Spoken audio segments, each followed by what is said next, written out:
Hello, bunnies, and welcome to another podcast episode. And today is very, very intriguing because I have a guest, and not only a guest, my favorite TED Talk speaker, let's be honest, Winston Reid. And what is so exciting about this conversation is the fact that he didn't just, oh, yeah, I think this and this. He gave like steps that he used to do, things that he manifested. And I think that's so amazing. And I'm so excited because I think our conversation today about the unity of being kind of mature and childish at the same time, which was something that kind of had to do with this TED Talk, kind of not, was really intriguing because we got to really talk to each other about so many different things and our different perspectives.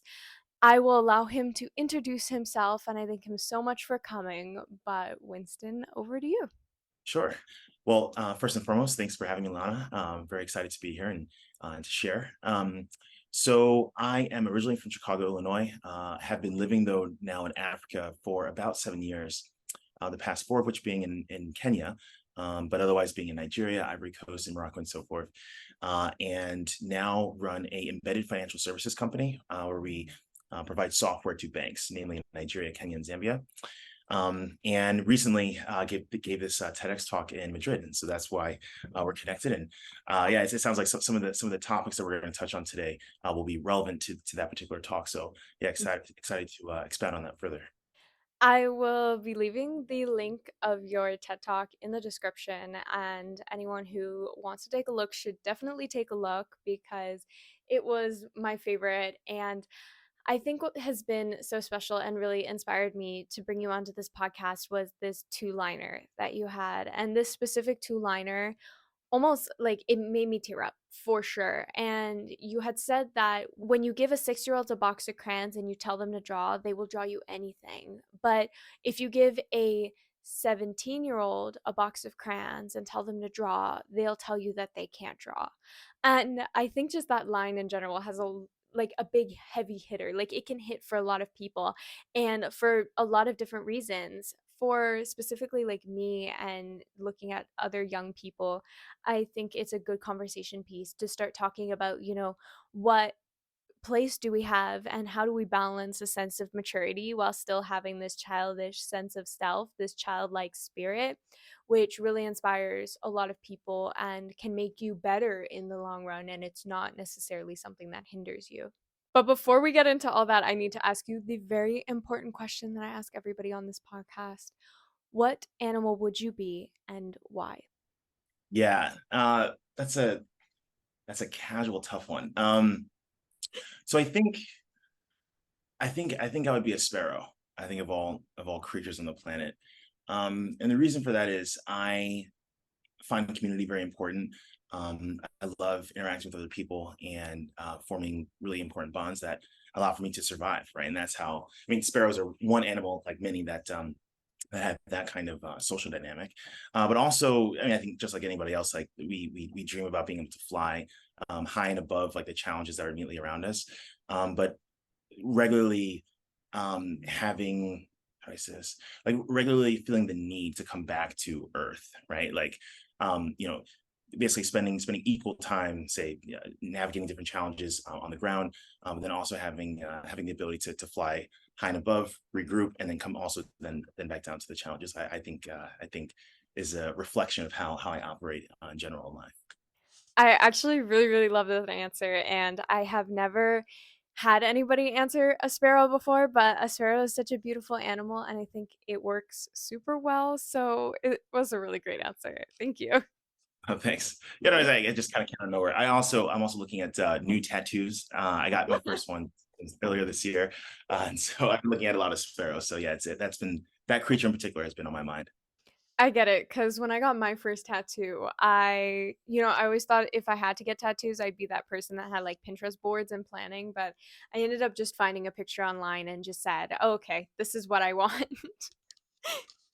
Oh, there you go. Oh yeah, Yep. you're much more efficient than me. I'm like I have like six different pages on Pinterest and like navigating a bunch of stuff. But I guess with that, we can kind of get into it. And my first question that I'm really interested in hearing from you is, you know, as children, I feel like a lot of people, a lot of kids want to be adults. They want to be in this space where they feel very mature. And obviously, there are so many things that adults can do that kids can't. So you have this, oh, but they can do that. And I want to do it. I want to do this. And then when you actually get to the point where you are a young adult or an adult, you're looking back and you're going, oh, I wish I had still the same lifestyle I had when I was 7, and the new fun kind of spirit that comes along with it, this childlike spirit.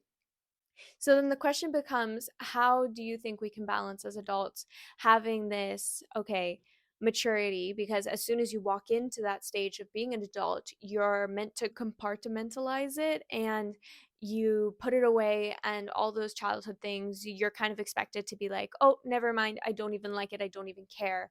But the truth is that we do care and we still want to have that sense. So how do you balance that sense of childlike spirit with also the sense of being an adult, being mature, and having responsibilities? Yeah, it's an excellent question. I have a few thoughts, I suppose, on that point. So, first, I should share. I was not always someone who balanced, and then quite frankly, I think even still, that this is an ongoing practice of mine, something I'm still working on. But I think historically, especially like in college and shortly after college, I definitely like on the spectrum of say having a play like orientation toward life and just being ultra serious. I definitely tended to be on this side, like very aggressively so much to where, and I'll share this story very briefly.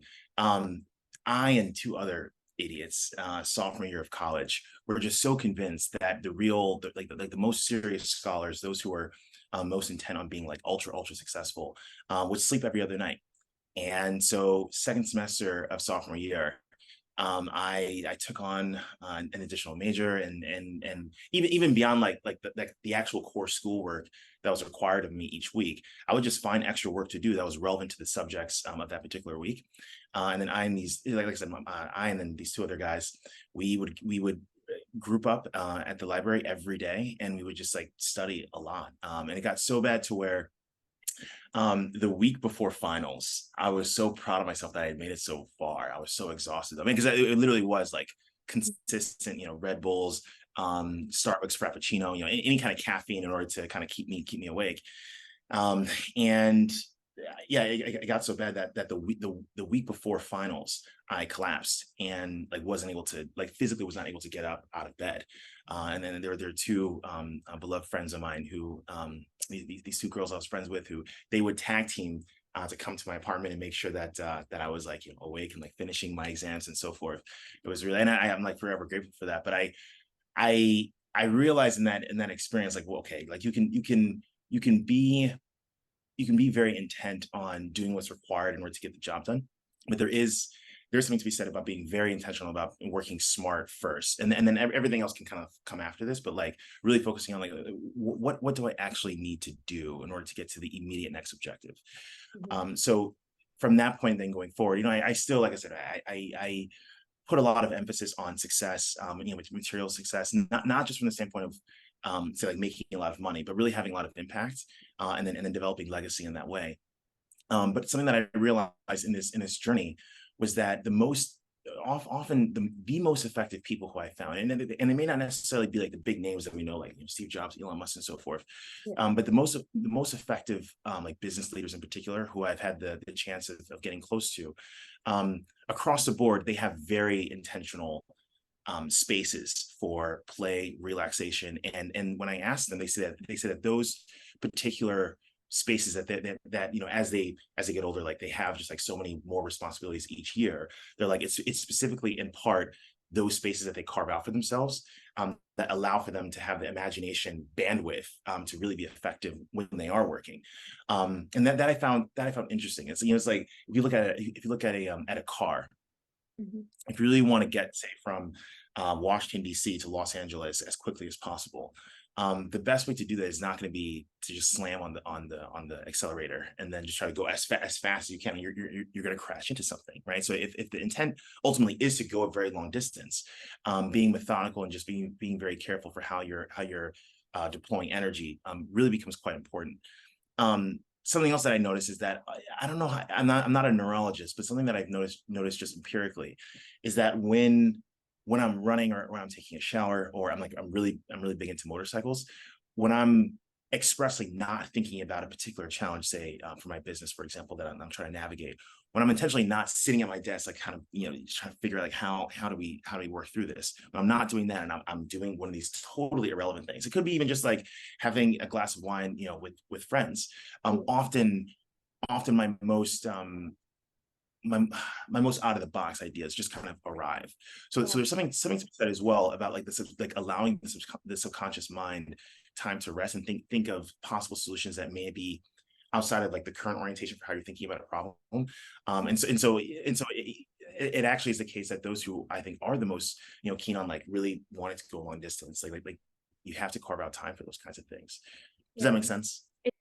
I really love that point you bring and talking about that imaginative subconscious mind because I don't think we recognize it's there all the time. And I guess that's subconscious for a reason, but we we don't actively take care of it. And that's a point that you're really bringing up. And I really appreciate it because of the fact that you're right. Sometimes if you're always on the go, go, go, you forget to take care of yourself in those moments. And if you're not taking care of yourself, and by taking care of yourself, whether that's, cultivating imagination or being playful, whatever that may be, it's still super important to have those moments in your life. And yes, you emphasize success, and I think you're a very successful person yourself, but also the aspect that it is completely different for anybody who's trying to get there, and you kind of forget about those factors. But with what you're bringing up and that idea of like carving out time and making sure that you have those moments in your day to be playful and be imaginative really is something healing, and that's something that is going to propel you forward and not hold you back, which I think is a common misconception. Because I even think about myself and when do I do it, and I really think it's my morning coffee is sometimes when I'm overstressed or I've been doing this and that and this and that all day. Then the next morning when I have my coffee, I realize the solution to a lot of my problems, or I'm just reflecting on it. And that being reflective, just enjoying simple things, and having that, because, it can be perceived as something childish as enjoying simple things. But I think you bring a really good point out to it, and that it is still important to have that aspect in your life. Just one thing I wanted to add, just to dovetail, something that I also think is quite important is um, one of the big challenges that I also experienced, like in this whole journey of like figuring out how to be like balance ambition with kindness to self, essentially is what we're talking about, right? Yeah. Was how do you mentally allow yourself space to dial back? Because ultimately, I mean that this isn't unique by any means, like to entrepreneurship. Like anyone who's taking their vocation seriously, like whatever they have to do, and is just really excited to progress. I think especially like in the capitalist West, like something that we celebrate is suppressing any kind of activity that's going to just detract from work. Yep. And like this guilt, at least in my case, I think in a lot of people as well, like this guilt that, okay, if I'm not advancing, someone else is making that sacrifice, and I'm gonna fall behind.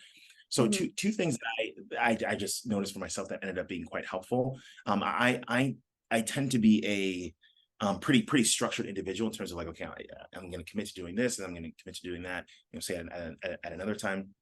And so the first piece is like having some kind of equation where I'm able to associate certain types of rewards with wins that I experience. Something that I've definitely found to be true is the more consistently that I'm able to have like even small wins, the more easy it is for me to like psychologically justify doing things to reward myself for that progress.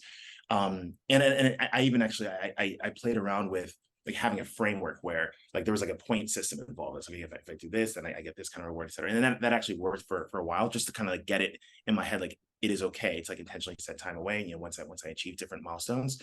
And then something else that I've also found to just be very effective is like at the very beginning of the year or at the beginning of the quarter, sitting out like say like 2 or 3 months in advance, say a 3-day or 4-day weekend in the future where I'm Mhm. going to do a very specific thing, and ensuring that it's something that I have not done before ever. And it's like I'm committing myself to a new challenge. So it could be hiking a certain distance, or taking my motorcycle out for a certain another certain I'm big into, like, I guess, like long distance stuff, because like the better significance, I guess, of it. Everything here is just long distance.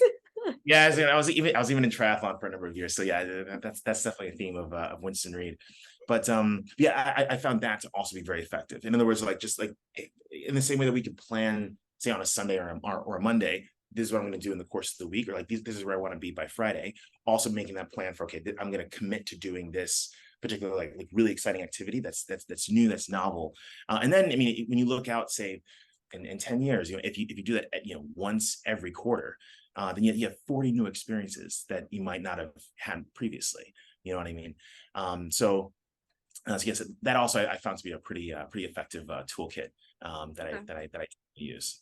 I love that point so much because if you didn't say it like that, I wouldn't have had that click for me. And the fact that if you would do that, you would have 40 new experiences within 10 years. I think at I think 10 years for somebody like me feels like a million years.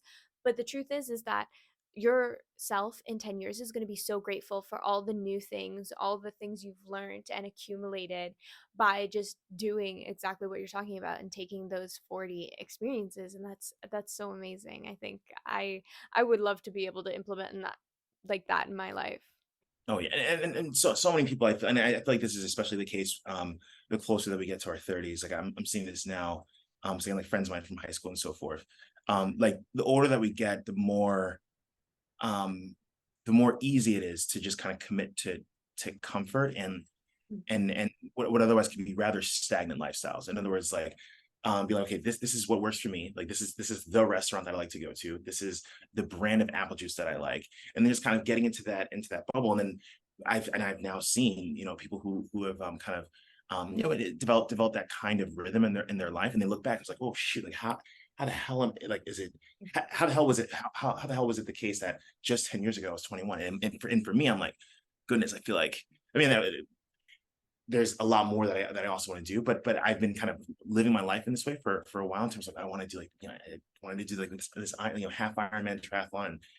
Did a few of those. I really wanted to, like, learn how to ride a motorcycle. Like, I just constantly made sure that not too much time transpired without me being able to say that I didn't do something that was truly novel, that truly pushed me, because that ultimately is what happiness is about. It's feeling progress in the direction of a particular version of yourself that you find fulfilling and exciting. So yeah, I find it actually quite important that people have this kind of orientation.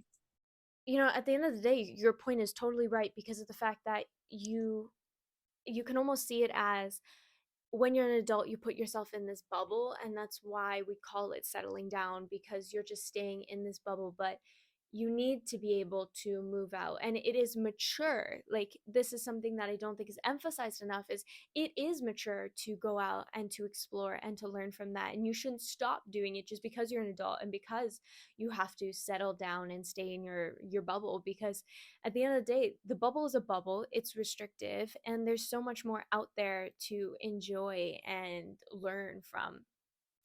I am actually interested in how this applies to your own life because of the fact you are a business owner, and a lot of the stuff you're talking about, I feel like you do fuel yourself with this imaginative and playful experience of life.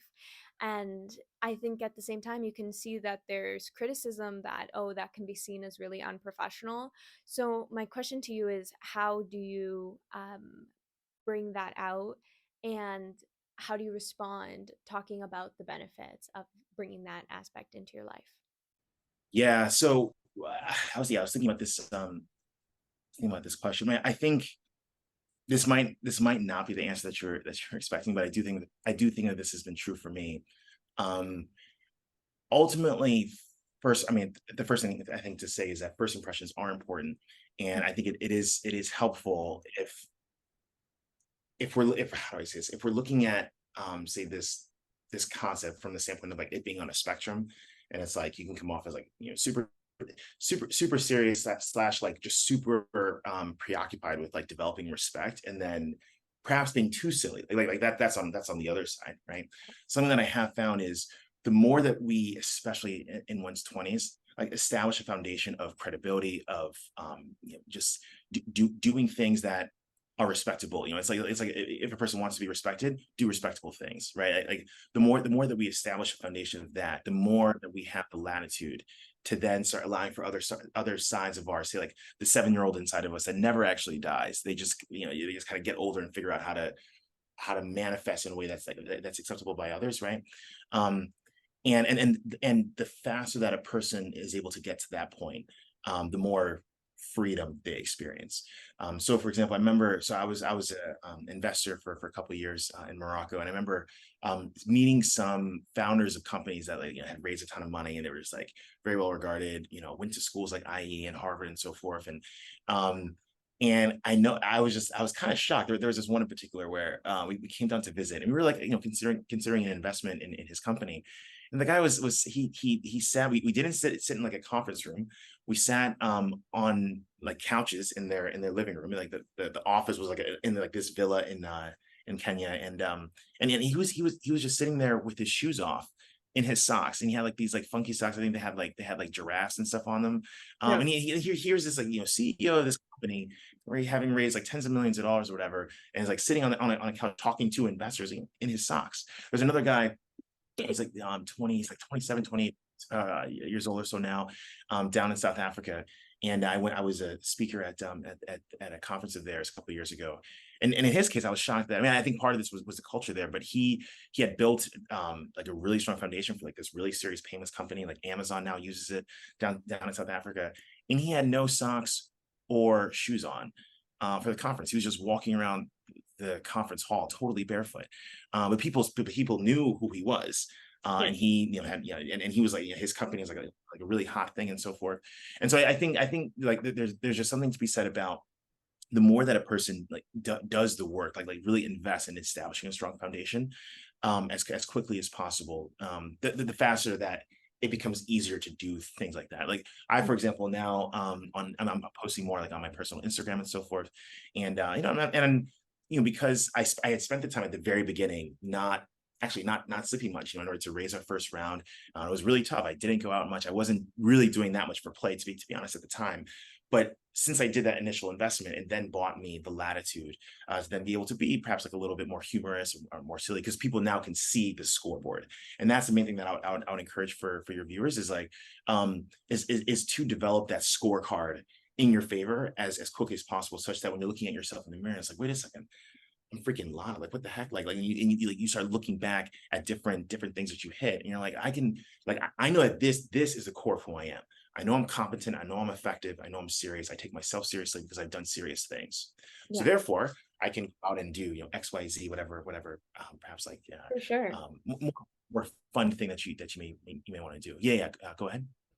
I am obsessed with the idea of creating your own scoreboard now because I think that's such a good way to do it. Because if you're keeping track of all the good things and all the amazing things that you're up to all the time, it almost allows you to have this moment where it's like, why can people say that about you? And when you start embodying that, why does this person have the right to say that when I obviously like the scoreboard shows, the scoreboard is the proof that no, I feel as if I'm allowed to do this. And as long as you have that sentiment, you can really push yourself forward and remove judgment from other people.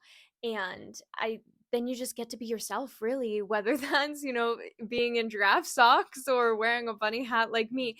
You can embody who you are better. Mhm. Yeah.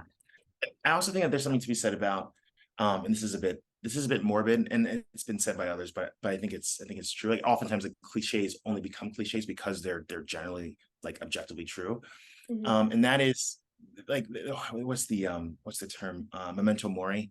This idea of reminding yourself of the fact that life is short and all this. Like, I actually, for one exercise that I did for a while, that like a couple other exercises that I mentioned, I did got the benefit of them, and then now don't do them anymore. But something that I think actually could be interesting for others as well is I had a my mom really did not like this, but I had a printout of 75 suns, as in 75 like sun emojis. right?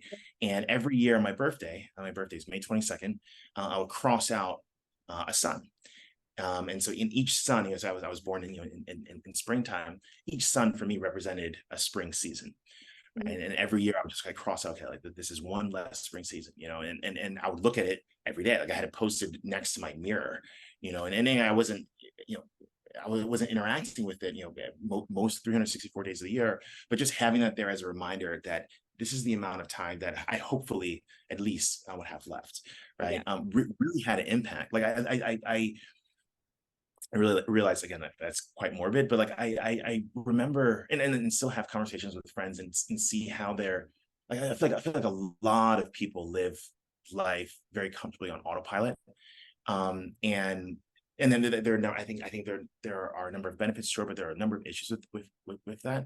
And one of them being like if a person isn't being very, like, once again, like being very intentional about making sure that they're allowing for their full actual self to be expressed with the time that they have left. They can all of a sudden, you know, like I said, you know, discover, wait a second, it's been 10 years. It's like am I actually doing, am I actually living the life that I wanted to live? Like is who I'm friends with? Like are these people who I'm friends with out of comfort or as a default, or do they actually align with like the really optimal version of myself who I just like I dream about becoming?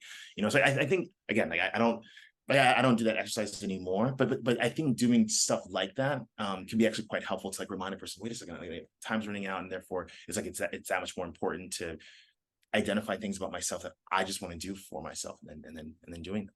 Yeah, definitely. Your tactic is a little bit morbid, crossing out sons, and as a mom, I know I wouldn't want my kid doing that, but the truth is that I think about it this way, and I think this is how I do it, is I really love Atomic Habits. I know you've read the book as well, that when he talks about reviewing your goals every 6 years, I think that not 6 years, 6 months. 6 months is when you start realizing how much time you actually have left. And when you set those yearly goals at the beginning and then you check them in June, you're realizing, oh my God, how much time has already passed by. And with how much time has passed by, you start reflecting on, oh, how much could I have gotten done? How much did I want to get done? Where am I? And then you can really start setting goals for the next 6 months. And it's a habit more people need to put into their lives is actually reviewing their goals, not only just writing them down. So I love that point and aspect. And if you're not doing this, it's kind of just exactly like you said, like you're on autopilot. So it needs to be something everyone has a part in their mind. So whether it's crossing out suns or reviewing goals, it's a way to implement something big into your life. Mhm. One thing too I would say about that as well is that I think this was Alan Watts who coined this, and it's totally true. He was like, the most important thing to remember is that all of it is play.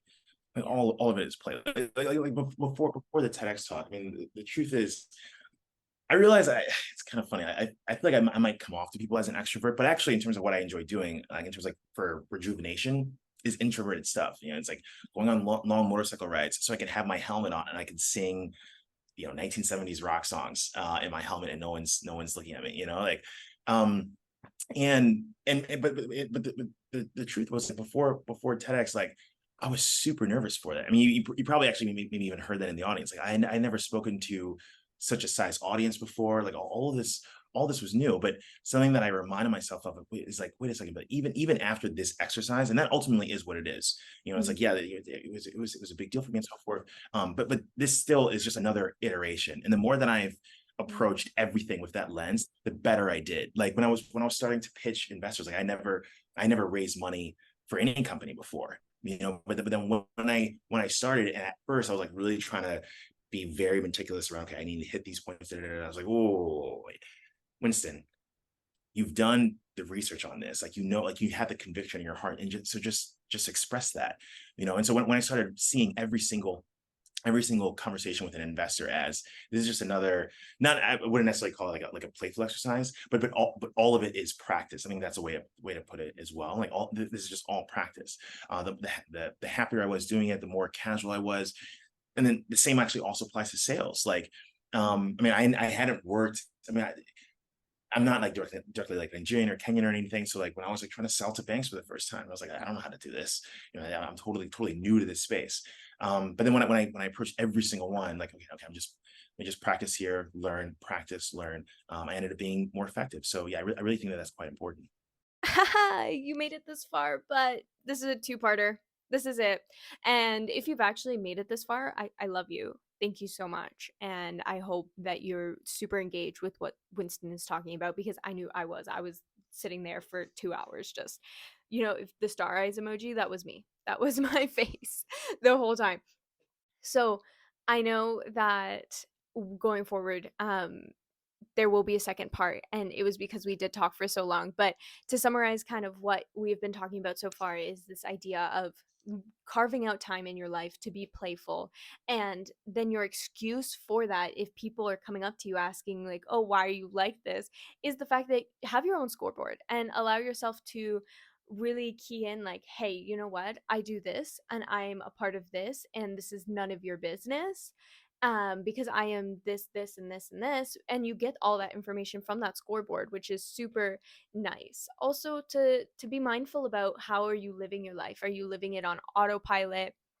And if you are living it on autopilot or you're living in this adult bubble, you're settling down, you still have to be super mindful of those moments that you have in life that are more about connecting with people, connecting with what you know and experiences, those 10 like those 10 years of 40 experiences, and being mindful and implementing things like that in your life, because once you start implementing those things, you'll start to realize how much more enriching life is. So you don't have to be mature all the time, but we will continue discussing it because we are not done and there's more topics, there's more strategies that Winston has brought together that I'm so excited to share with you guys. So you'll have to stick around for the next episode to see that. Ciao bunnies.